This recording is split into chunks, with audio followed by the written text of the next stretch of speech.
Vamos a entrar en materia, continuando con la serie de mensajes acerca del carácter del ciudadano del reino. Hemos hablado de esta demanda que el Señor hace de nosotros, que el Señor pone delante de nosotros. ¿Qué es lo que se espera de un hijo de Dios? ¿Cómo se espera que un hijo de Dios se conduzca en la casa de Dios, siendo nosotros embajadores, representantes de un reino inconmovible, como lo acabó de mencionar el pastor Javier, siendo representantes de ese reino inconmovible? ¿Qué es lo que se espera de los ciudadanos del reino?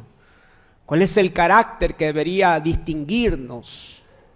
¿Cuáles son las expresiones de Cristo que deberían marcar la diferencia en cada una de las áreas que administramos? A veces creemos que nuestra responsabilidad es cuando llegamos a una oficina, a un lugar de trabajo, a un lugar de estudios. Creemos que nuestra responsabilidad es que nos identifiquen como hermanos cristianos o como evangélicos, y es mucho más alto que eso. Es mucho más alto que eso, es mucho más alto que pegar versículos bíblicos en nuestra computadora, en nuestra pantalla de computadora, en nuestro escritorio para que reconozcan, para que vean ahí y lean la palabra. No, es mucho más alto que pegar un sticker de un pescadito en el carro. No, eso no solo es lo que se espera de nosotros. Lo que se espera de nosotros es que modelemos el carácter del rey al quien representamos. Que modelemos el carácter de Cristo. Esta es la demanda que el Señor ha puesto delante de nosotros, que somos su familia, familia real, real sacerdocio. Representamos mucho más que una nación terrenal, representamos a un reino celestial. Nuestra verdadera ciudadanía no es de esta tierra, sino celestial.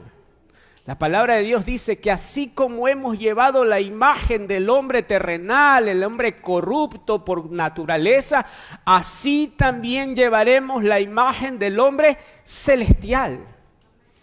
Ese hombre celestial es Cristo y su iglesia, la cabeza y el cuerpo. El cuerpo debe ser la fiel imagen, la fiel representación de todo lo que es su cabeza. Amén, amados. Con esto vamos a entrar en esta porción de la Escritura, en esta porción que hemos preparado para ahora, Mateo capítulo 5. Ese carácter del cual hablamos está descrito en esta porción, conocida por nosotros como el Sermón del Monte o las bienaventuranzas. Las bienaventuranzas. El Sermón del Monte describe el carácter del ciudadano del reino a través de aquello que nosotros conocemos como las bienaventuranzas. Mateo capítulo 5, por favor, verso 1. Mateo capítulo 5, verso 1. Miren lo que dice. Cuando Jesús vio a las multitudes, subió al monte, subió a la ladera de una montaña y se sentó ahí. Y sus discípulos se le acercaron y tomando él la palabra comenzó a enseñarles diciendo: bienaventurados los pobres en espíritu, bienaventurados los sencillos de corazón, los humildes, bienaventurados los pobres en espíritu, porque de ellos es. Fíjense que no dice de ellos será. No es una promesa futura, es una realidad, es una verdad presente. De ellos es el reino de los cielos. Nosotros no estamos en el asunto de clamar para que venga su reino. Nosotros estamos en el asunto de entender para poder disfrutar y administrar un reino que está ya presente entre nosotros. ¿Estamos, amados?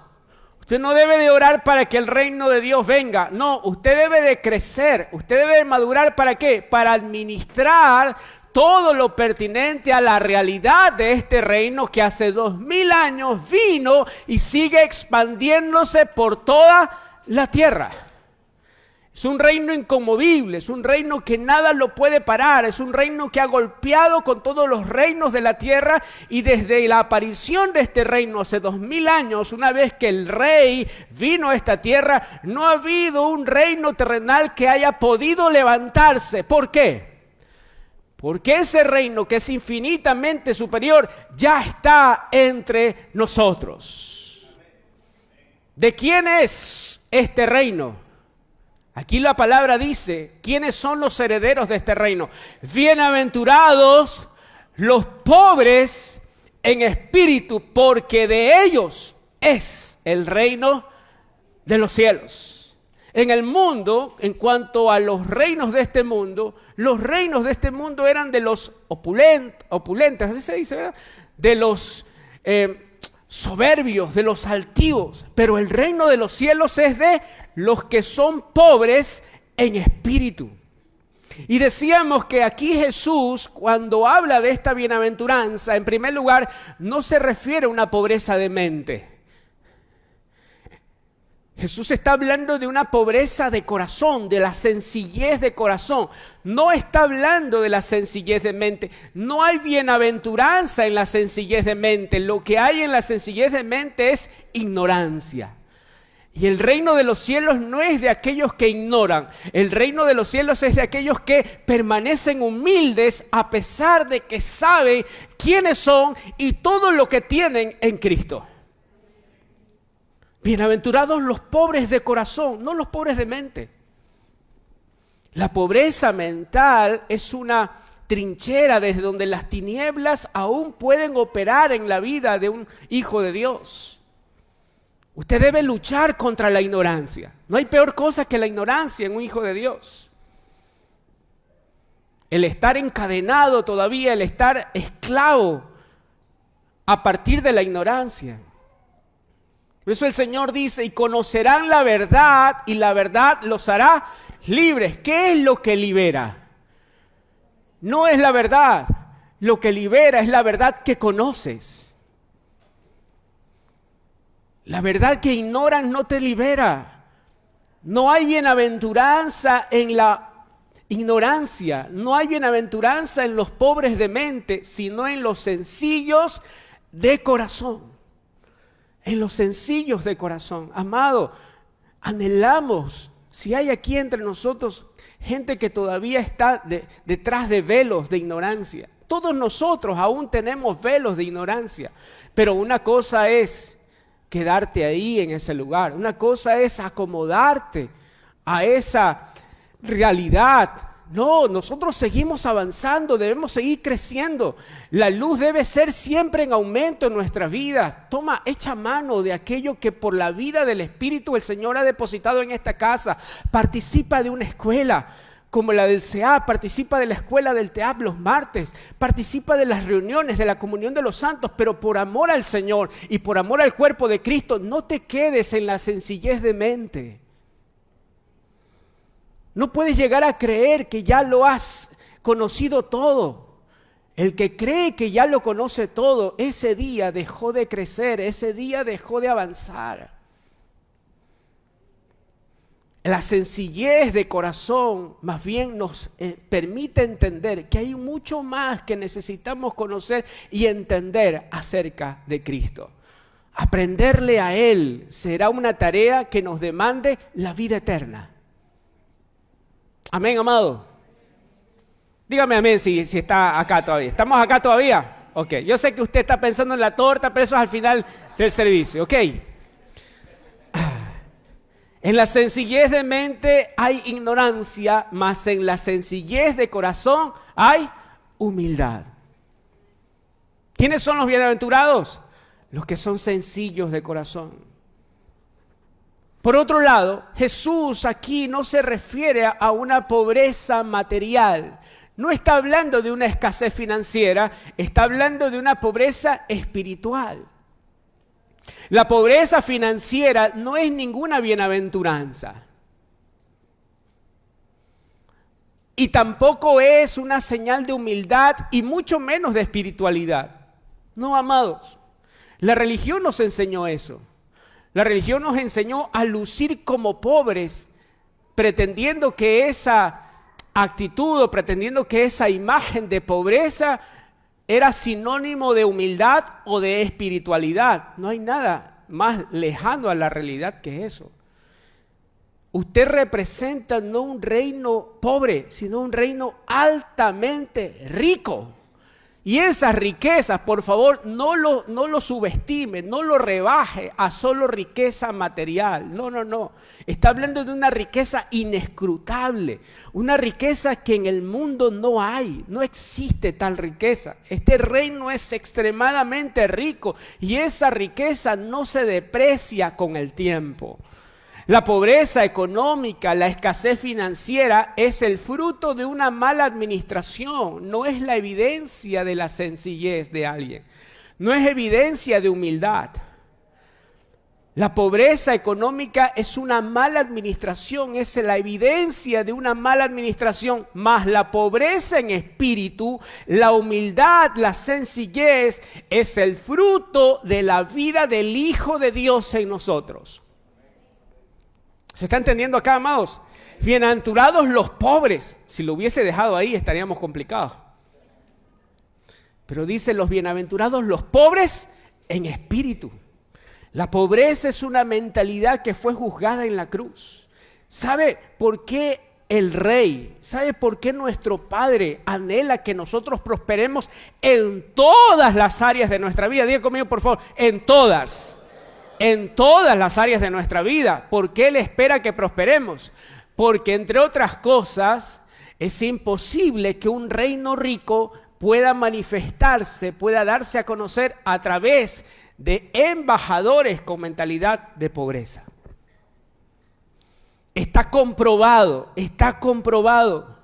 que naciones altamente ricas, cuando son gobernadas, cuando son representadas por funcionarios que tienen mentalidad de pobreza, esa riqueza será echada al traste. Esa riqueza no se reproducirá, más bien lo que se repartirá es más pobreza. ¿Se entiende, amado? ¿Por qué necesitamos prosperar? Para expresar la realidad de un reino altamente rico, próspero, en todas las áreas que administremos. No tenemos el tiempo, solo estamos repasando algunos aspectos de lo que vimos la semana pasada, pero necesitamos redefinir qué es prosperidad delante de la palabra de Dios. ¿Qué es prosperidad? ¿Cómo sé que soy un hombre próspero? Prosperidad delante de Dios no es tener todo lo que yo quiero para hacer todo lo que quiero hacer. No es tenerlo todo para hacer lo que yo quiero. No, prosperidad delante de Dios es tenerlo todo para hacer todo lo que Él quiere. Es tener todo para hacer su voluntad. Ese es un hombre próspero.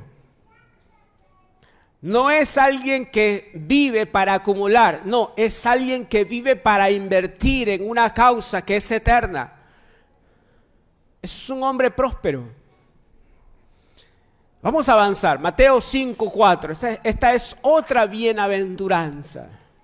Otra bienaventuranza. De paso, amado, si usted considera, y espero que así lo haga, usted considera repasar cada uno de estos mensajes, usted puede accesar a los mismos, usted puede accesar al mensaje, ¿sí?, en nuestras redes sociales, @SomosTransformados, TRF Iglesia, Ministerio Transformados, ¿sí?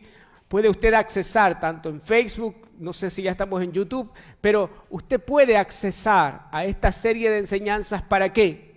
Para poder avanzar en el entendimiento, en la luz. Estamos todos, Mateo capítulo 5, verso 4. Vamos a entrar entonces en materia.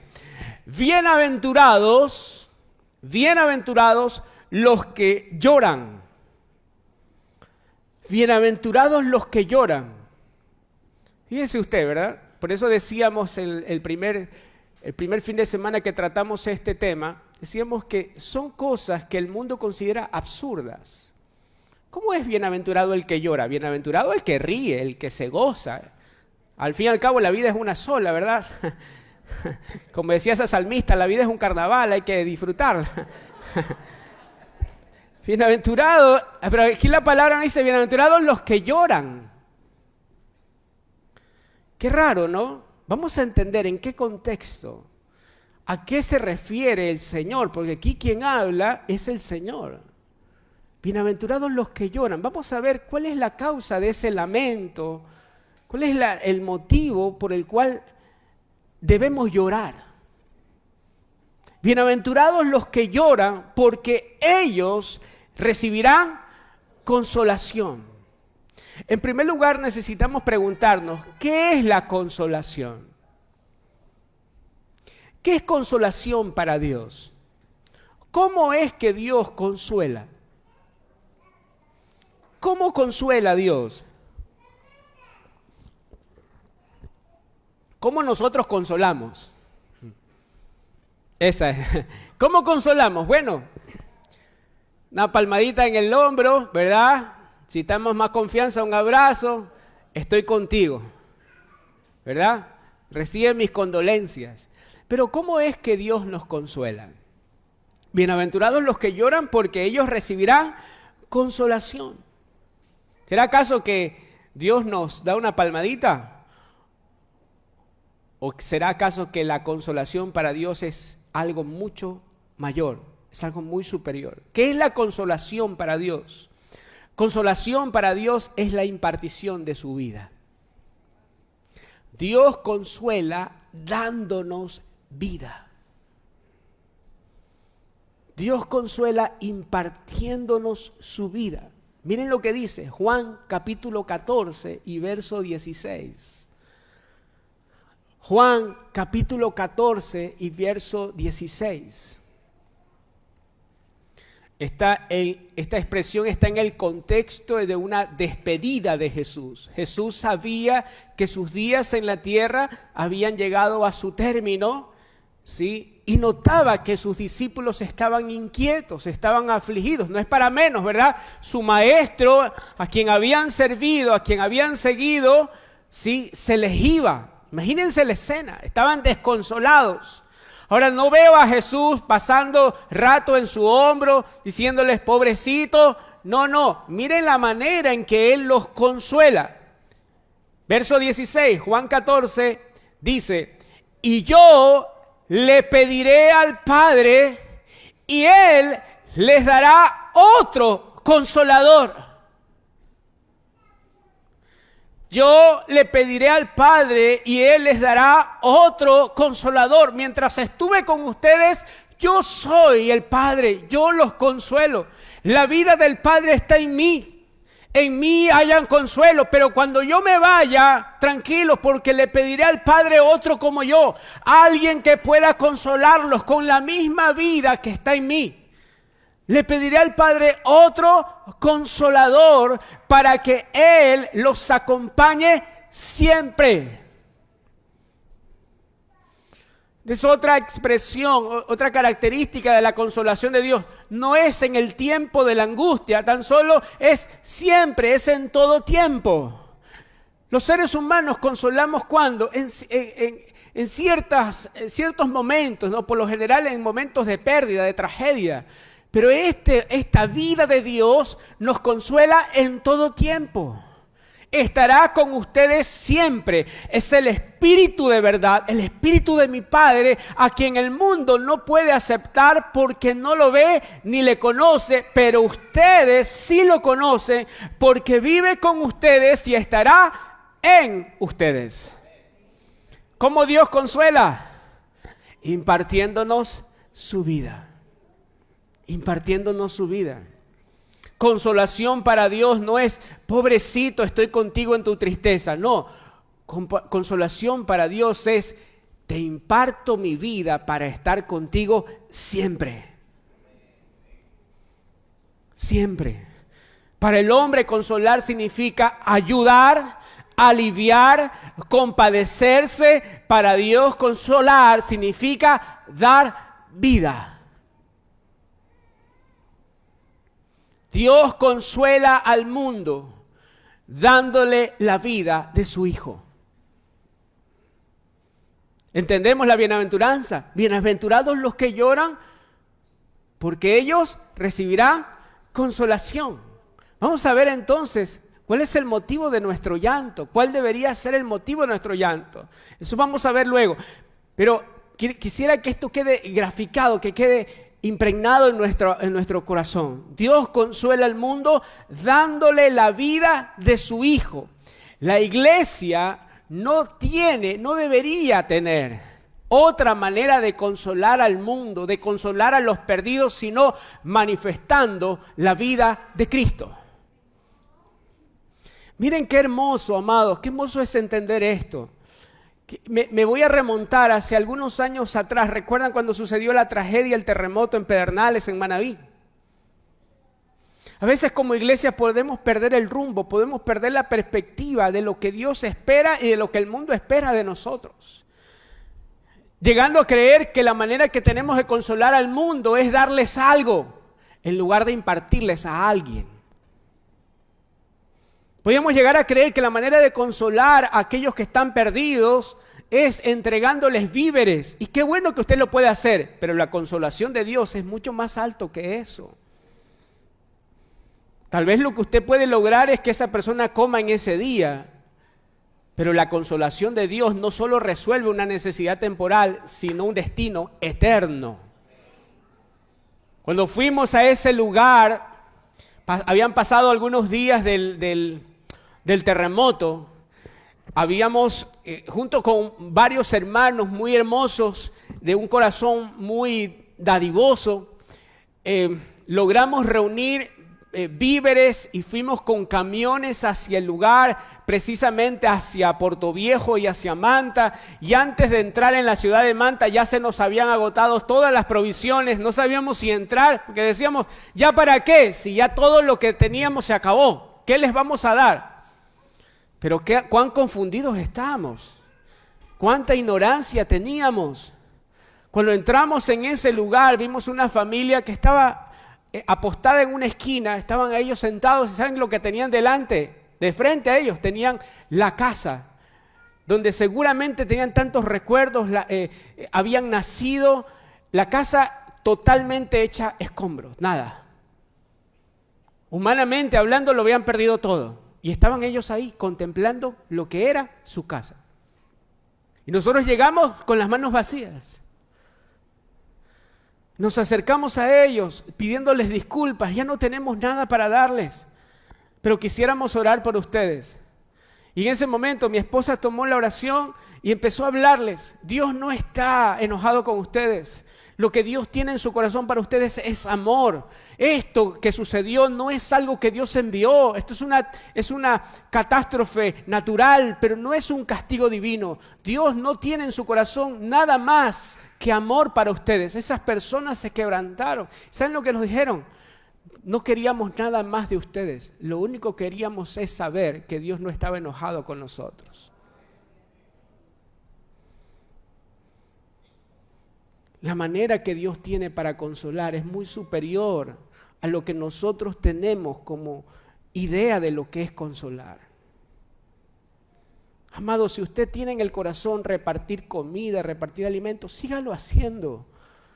Pero por amor a Dios, entienda que la manera de consolar que Dios tiene es impartiéndose, es dando su vida, es entregándose para que los que están perdidos puedan entender, puedan conocer cuál es el camino, para que los que están muertos puedan ser llamados a vida. ¿Se entiende, amados? ¿Qué es? Si entendemos que Dios consuela impartiendo vida, dándose como vida, ¿cuál sería? ¿Qué sería lo contrario a consolar? Lo contrario a la consolación es la pérdida de su vida. Por eso es que el mundo necesita ser consolado, porque ha perdido la vida de Dios.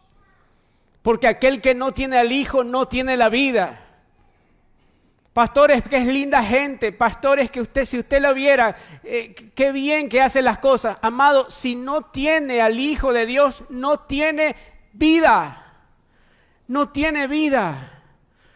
Pastores, que mi hijo es tan inteligente. Si no tiene la vida del Hijo, no tiene vida. Necesita consuelo. Necesita ser consolado por la vida de Cristo. Lo contrario a la consolación es la pérdida de su vida. Si definimos que la consolación es la vida de Cristo en nosotros, necesitamos definir también lo que significa pérdida. Pérdida es no tener la vida de Dios. Esto es lo que el hombre perdió por causa del pecado. Si de algo el hombre necesita ser consolado, es de la ausencia de la vida de Dios. De la ausencia de la vida de Dios. ¿Cómo consuelas a un muerto? ¿Cómo consuelas a un muerto? Trayéndolo a vida. Trayéndolo a vida. Es la única manera que puedes consolar a un muerto, trayéndolo a vida. Juan capítulo 10 y verso 10 habla de esta realidad. Jesús habla de dos operaciones. La operación del espíritu de religiosidad, porque aquí no habla del diablo. Si ustedes hurgan, si ustedes escudriñan más, se dan cuenta que está hablando de un sistema religioso que en lugar de dar vida, reparte muerte. Dice, el ladrón no viene sino para hurtar, matar y destruir, mas yo he venido para darles vida, y vida en abundancia. Sin esa vida no hay consuelo. Sin esa vida no hay consuelo. Sin esa vida estábamos perdidos, muertos en nuestros delitos y pecados, perdidos, sacados de la escena de Dios, excluidos de su gloria. ¿A quién nosotros llamamos perdido? ¿Aquel que no viene a las reuniones? No, amado, perdido es mucho más elevado que eso. Y el hermano ya no viene, se fue al mundo. No, hay hermanos que vienen y están en el sistema del mundo. Hay hermanos que vienen y están perdidos. Porque perdido para el Señor no solo es el que no asiste a una reunión. Perdido para el Señor es aquel que no tiene la vida de su Hijo. ¿Cuánta gente, lamentablemente, cuánta gente asiste a reuniones como estas y están perdidos porque no tienen la vida del Hijo?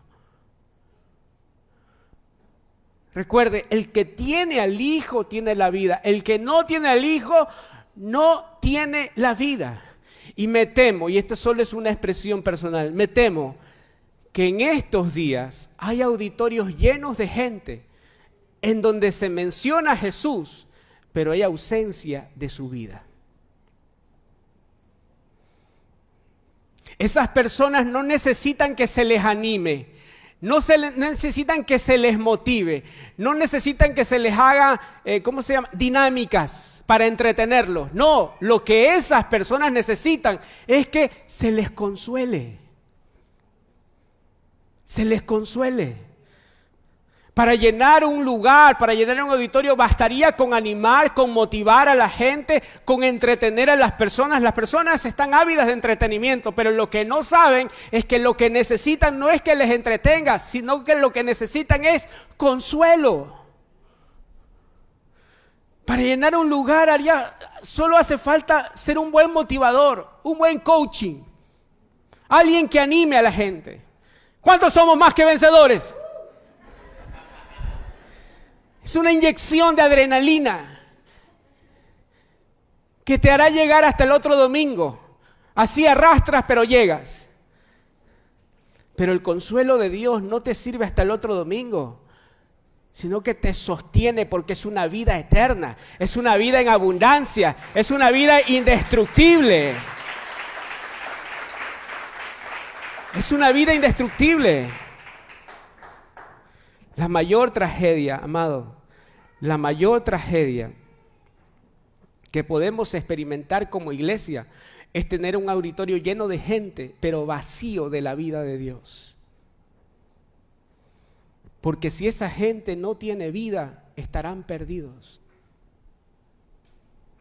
Estarán perdidos. Por lo tanto, la consolación debe ser entendida en función de la pérdida. La consolación debe ser entendida en función de la pérdida. ¿Qué es lo que el hombre perdió? Mucho más que el trabajo, mucho más que una situación pasajera. Lo que el hombre perdió es la vida de Dios. La consolación debe ser entendida en función de la pérdida. ¿Cuál es la única pérdida que el hombre debería llorar?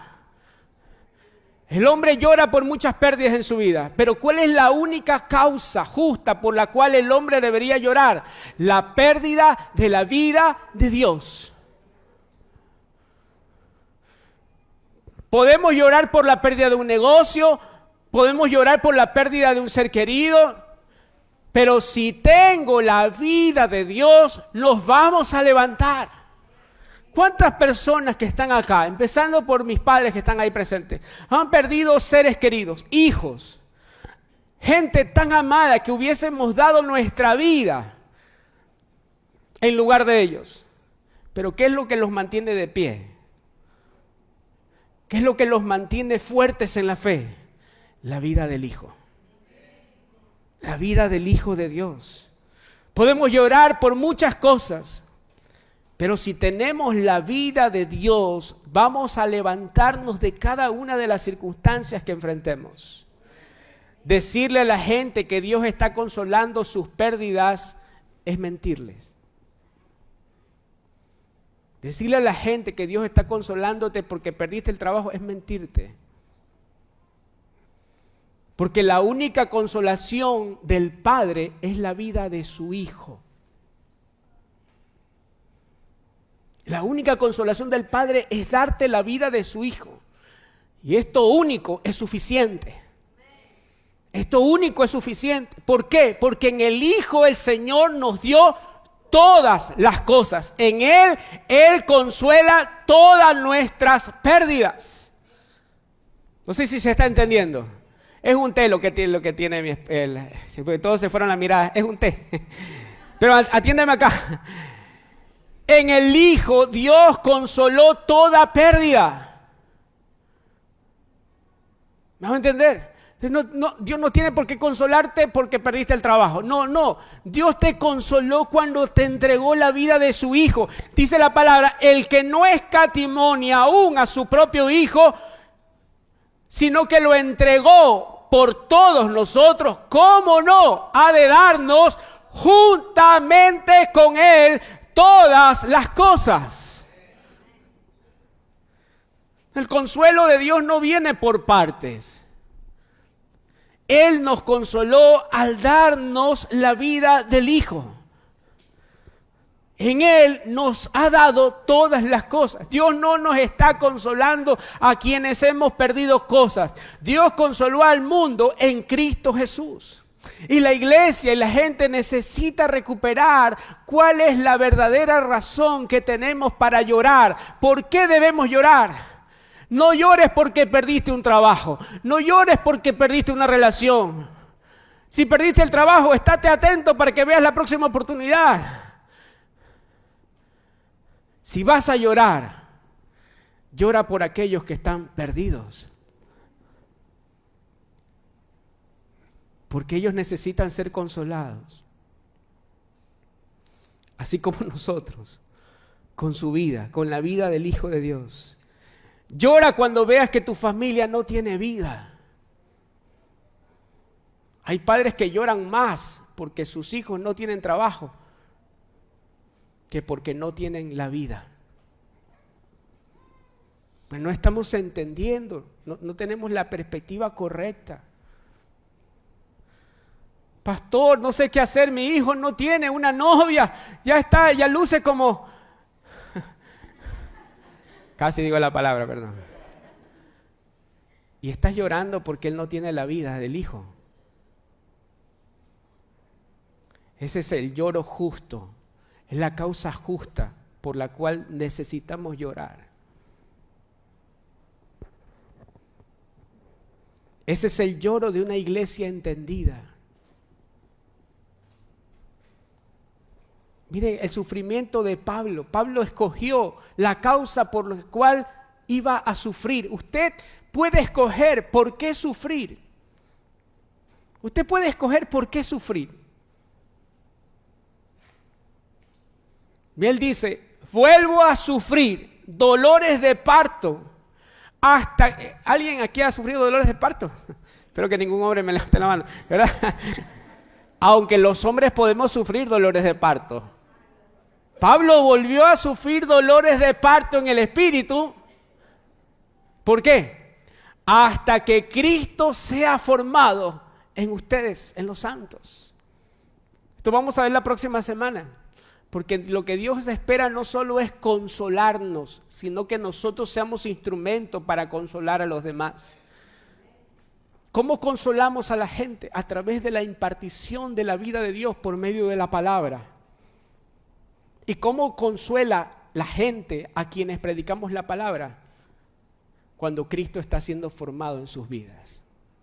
Ese es el consuelo de un predicador. Pablo dice, vuelvo a sufrir dolores de parto hasta, este es mi consuelo, que Cristo sea formado en ustedes. ¿Cuál era el motivo por el cual Pablo decidió sufrir?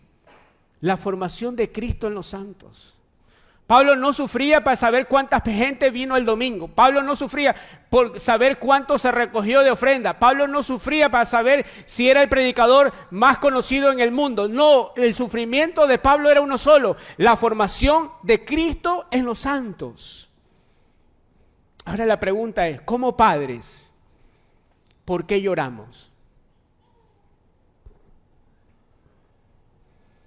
Como congregación, ¿por qué lloramos?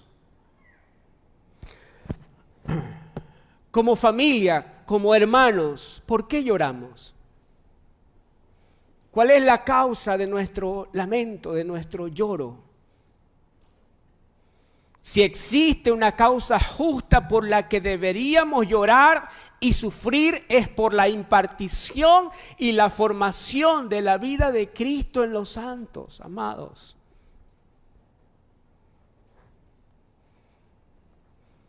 Miren lo que dice Lucas 23. Vamos terminando con esto. Lucas 23.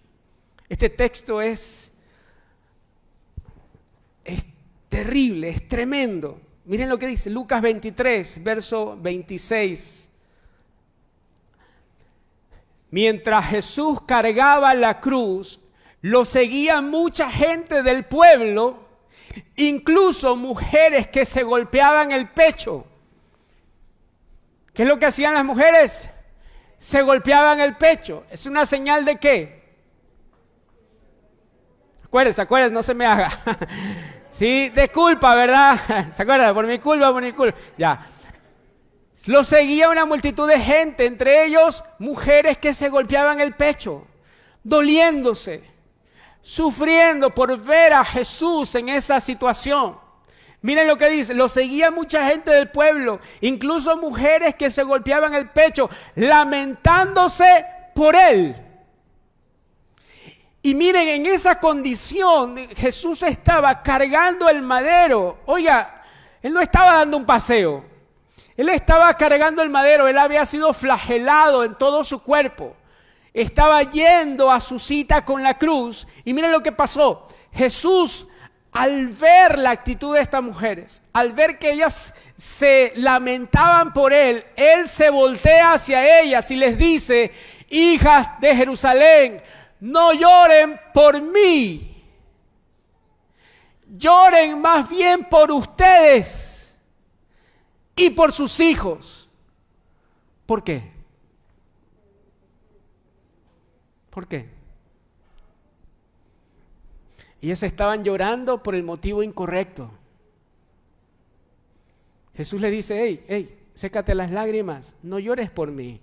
Si vas a llorar por alguien, llora por ti, por ustedes y por los hijos que vienen, porque la vida del hijo les está siendo quitada.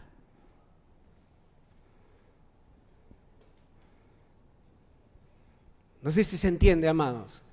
No sé si hay alguien aquí como yo que alguna vez salimos del cine corriendo y llorando cuando vimos la película de la crucifixión de Jesús.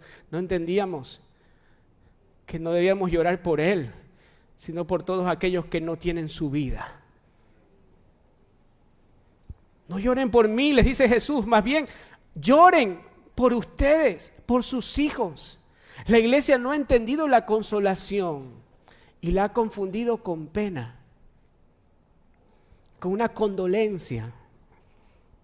Hay gente que perdieron familiares y han sido fortalecidos por la vida de Cristo, pero también hay personas que lloran por cosas absurdas, que sufren por cosas banales, temporales. Pero ¿cuál es la razón del lloro de los santos? Los santos no lloramos, la iglesia no llora por lo que pudo haber perdido, sino por aquellos que no tienen vida, por aquellos que no tienen la vida, por aquellos que se están perdiendo. Recuerdo haberles comentado esta experiencia. Nos reunimos en la oficina con una pastora, con una mujer de Dios, y nos pidió ella oración, porque ella había adquirido un vehículo, y ese vehículo no se le entregaba a pesar de que ella ya había cancelado todas las cuotas. Ese vehículo estaba a nombre de una empresa y el gerente de esta empresa no le quería firmar la carta. Cuando estábamos orando, el Señor nos habló claramente y nos dijo: dejen de orar por el vehículo y empiecen a llorar por la persona que no me conoce. Ese hombre no me conoce. En lugar de estar orando para recuperar el vehículo, deberían estar orando para que yo recupere la vida de ese hombre.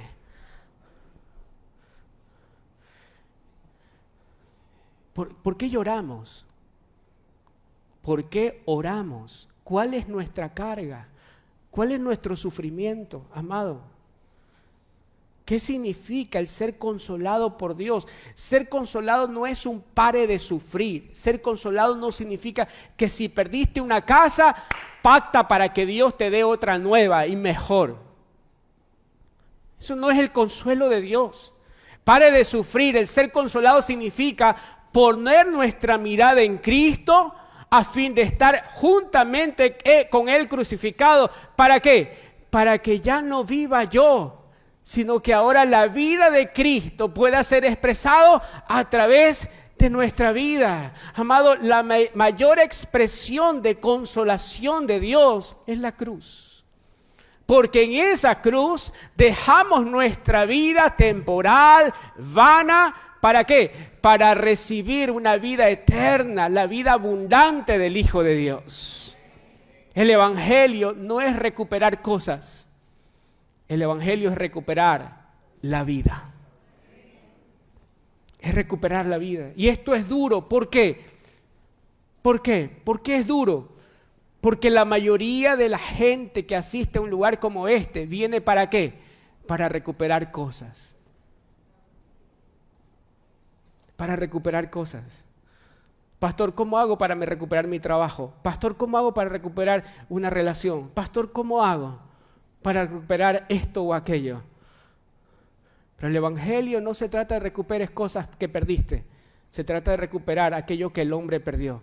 La vida del Hijo de Dios. Si vas a aplaudir al Señor, apláudele con ganas. Y sabe, creo que desde quien les habla y todos los que estamos acá, o la mayoría, venimos a un lugar como este a recuperar algo que habíamos perdido, sin entender cuál era nuestra mayor pérdida. Y aunque en el consuelo de Dios pueden estar inmersas o incluidas todas estas cosas que hemos perdido, la familia, el trabajo, no existe mayor pérdida y no existe mayor consuelo que la vida de Dios. Si llegaste a un lugar como este por una pérdida familiar, si llegaste a un lugar como este por una pérdida económica, asegúrate primero de recuperar la vida. Porque ¿de qué te serviría recuperar aquello que perdiste en cuanto a lo material o en cuanto a lo familiar, si una vez que lo recuperas no hayas vida en eso? ¿De qué le serviría al hombre ganar al mundo si pudiera perder su alma? ¿Me hago entender, amados? Si no tienes la vida, aunque lo recuperes todo, siempre estarás vacío. Pero si recuperas la vida de Dios, no te hará falta nada. Para terminar, ahora sí. La religión ha alimentado el engaño y ha hecho creer a la gente que se reúne en un lugar como este Ha convocado a la gente para que se reúna en un lugar como este, para recuperar cosas. Ven, porque Dios va a hacer que recuperes aquello que perdiste. Pero lo que la religión no nos enseñó es lo que Jesús nos dice en esta bienaventuranza. Bienaventurados los pobres,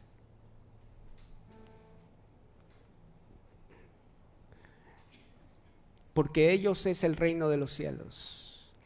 Los sencillos de corazón. Bienaventurados los que lloran, porque ellos serán consolados. Si algo nos convoca, si hay una causa justa por la que debemos reunirnos, si hay algo por lo cual debiéramos llorar, es para recuperar la vida de Dios y para que los perdidos puedan conocerle a Él. Si hay algo que pueda consolar al mundo, si hay algo que pueda consolar a aquellos que no le conocen, es que una iglesia sepa por lo que debe llorar, por lo que debe sufrir. Y esto es la manifestación de la vida de Cristo a través de nosotros. Vamos a orar, amados. Quiero pedirles que se pongan de pie.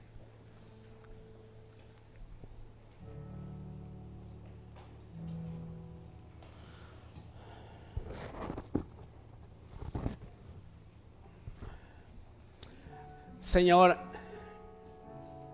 en primer lugar queremos darte gracias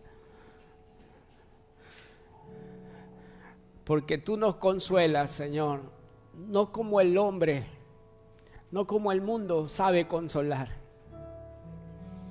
Tú nos consuelas, Señor, dándonos vida, una vida abundante, en donde está todo aquello que necesitamos para esta vida y la venidera. Gracias, Señor, porque nos diste a tu Hijo. Te impartiste en nosotros, Señor, a través del Espíritu de consolación. Enséñanos, Señor, por qué debemos llorar. Si hay una causa por la cual debemos sufrir, Señor, muéstranos la única causa, Señor, por la cual tú lloras, por la cual tú te afliges. Esa causa son los perdidos, Señor, los que no tienen vida. Si hay algo, Señor, si hay un motivo por el cual debemos llorar por nuestros hijos, por nuestra familia, es porque no te conocen, Señor. Muéstranos, Señor, cómo consolarles. Muéstranos, Señor, cómo calmar su aflicción. Y llévanos, Señor, conviértenos en instrumentos de consolación para impartirles tu vida. Sácanos, Señor, de toda estructura de religiosidad. Sácanos, Señor, de toda estructura que nos hizo ver el consuelo solo como lástima, como pena, repartiendo migajas, repartiendo, Señor, limosnas. Y haznos entender que tenemos una vida indestructible, poderosa, la vida del Hijo de Dios que puede consolar al mundo entero. Llévanos a entender, Señor, para que podamos administrar tu vida e impartirla en aquellos que no te conocen. Y si aún en nuestra casa, Señor, hay quienes no te conocen, hay quienes están perdidos, si aún en este lugar, Señor, hay quienes participan de una reunión, pero aún no participan de tu vida, consuélales, Señor.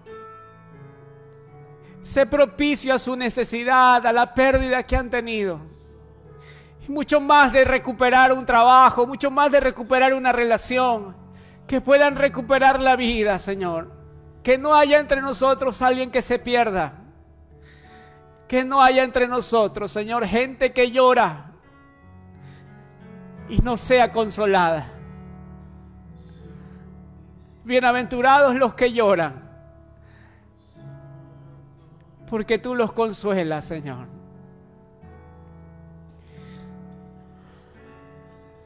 Abraza a los tuyos ahí, si estás con tu familia, abrázale, consuélale, impartiéndole la vida de Cristo. Habla palabras de gracia, de verdad, palabras que desatan vida. Abraza a tu hermano, sé un instrumento de consolación esta mañana.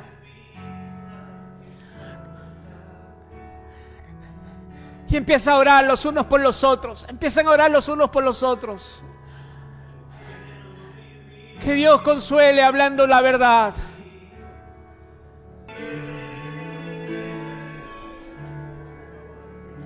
Te damos gracias, Señor. ¿Quieres levantar tu mano ahí? Te damos gracias, Señor, porque somos consolados en ti. Mucho más de nuestras pérdidas terrenales. Tú nos has consolado, Señor, con la vida eterna.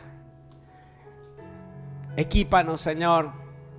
Adiestra nuestras manos para que sean instrumentos de consolación para aquellos que aún no te conocen. En el nombre de Cristo Jesús. Amén y amén.